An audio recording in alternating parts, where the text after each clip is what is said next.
Art doesn't exist in a vacuum. For better or worse, art is a discussion. It's social by its very nature. You're taking a part of yourself, your memories, your thoughts, your ideas, and contributing it to something new. It requires a thick skin, but also a certain openness. You can't be an artist without at least tapping into your own soul. It's a very vulnerable process.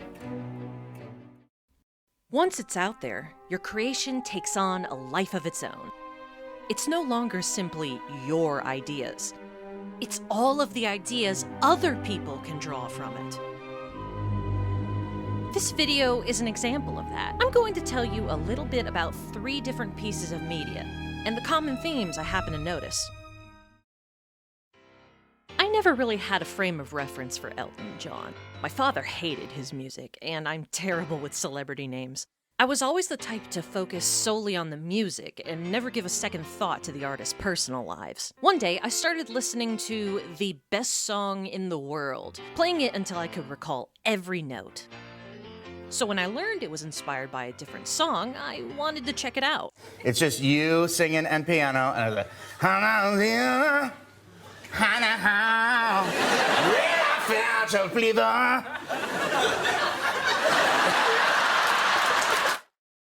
The first time I listened to this song, I didn't think all that much of it. It was, of course, an excellent composition, far beyond whatever paltry knowledge I had of making music. Still, it didn't quite capture me. Fast forward a few months when I decided to check out Herman Melville's Moby Dick. I'd already listened to some of the audiobook and watched Plague of Gripes talk about it years before, so of course I was curious. Moby Dick accompanied me on an airline trip. Ishmael waxed poetic about every little detail of nautical life. Starbuck provided the voice of reason, while Captain Ahab searched for the elusive white whale. I found the reading experience quite enjoyable, even if certain parts of it were paced a lot slower than I was used to. Suffice it to say, I owe it to the Villains video for picking up this book when I did.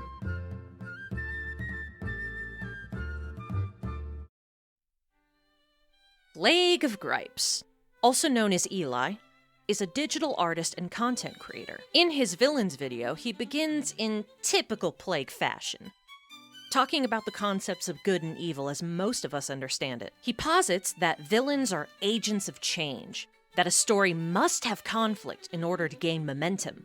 To support his claim, he analyzes several different villainous characters, one of them being Captain Ahab. I was transfixed by this character study. This damaged, single-minded man seemed to me a perplexing collection of both heroic and antagonistic traits. The book's prose, quoted throughout the video, was masterful.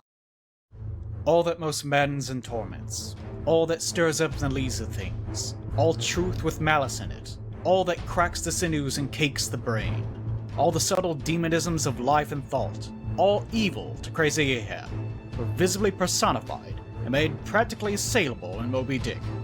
He piled upon the whale's white hump the sum of all the general rage and hate felt by his whole race from Adam down.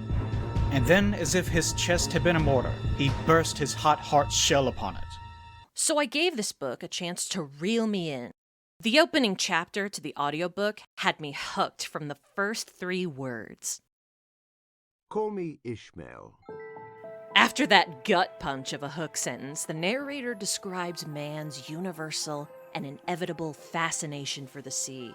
There is magic in it. Let the most absent-minded of men be plunged in his deepest reveries. Stand that man on his legs, set his feet a-going, and he will infallibly lead you to water, if water there be in all that region. A description so vivid, so enticing, that I had to stop for a moment just to let the words sink in. It was enough to motivate me to read cover to cover. How could one chapter, hell, one sentence, do that so effectively? Though not a perfect novel, Moby Dick contains a certain genius that speaks truth to the human soul. I wouldn't finish the book until long after I'd returned home, but something happened to me on the trip back. Airline travel is like being vacuum sealed into a tin can. Cramped, stuffy, and downright claustrophobic. And to make matters worse, I'm unusually sensitive to pressure sickness.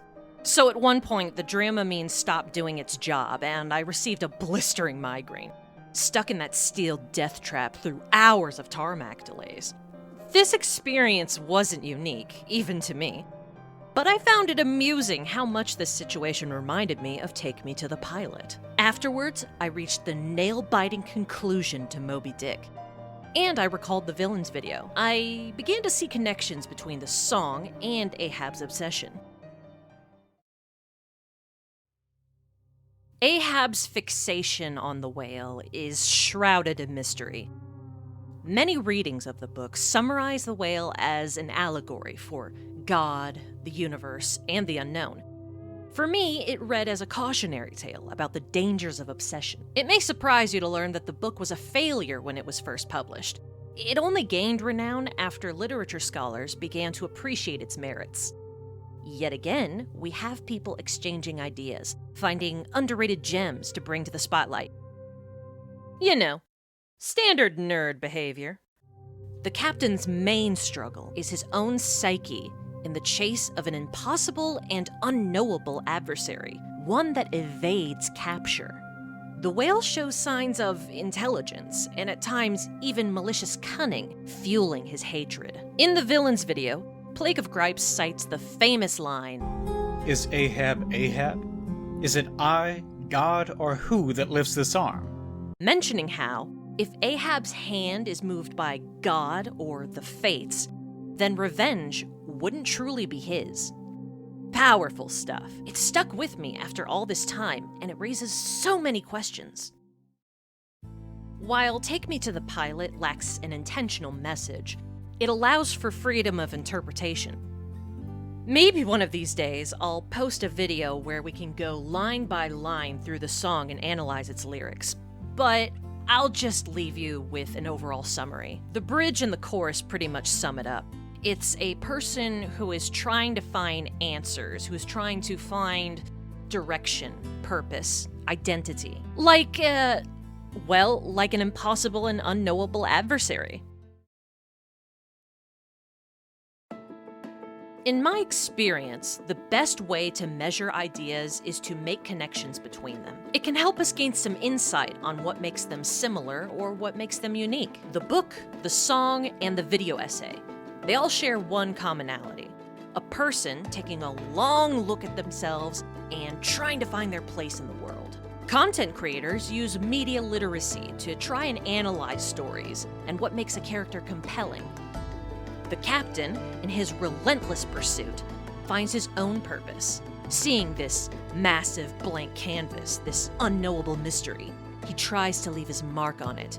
If he cannot be the pilot, then he must destroy it. The singer also wants control, but he acknowledges that he may not be the one flying this plane. And if that's the case, he simply wants to know who is. It all comes down to meaning. Plague was onto something which the book and the song solidified for me. Even without a clear message, a story in the right hands can have themes strong enough to carry its meaning beyond a more direct narrative. Through art, we have the opportunity to meet the soul, face to face.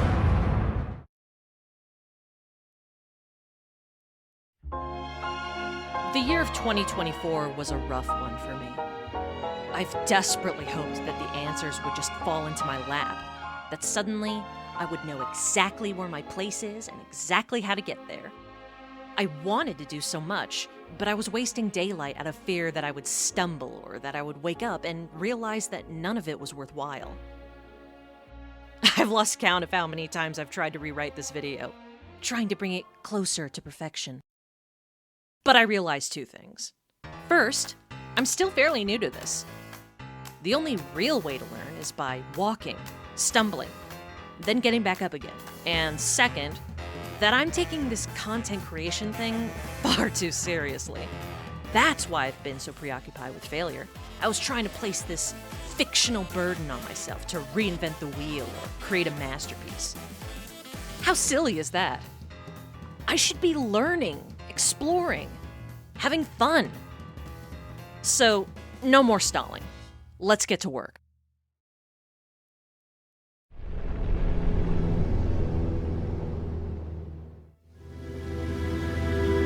The sky, so clear, so blue. The sky is fair. It'll always be above everyone's head, no different. Like the sky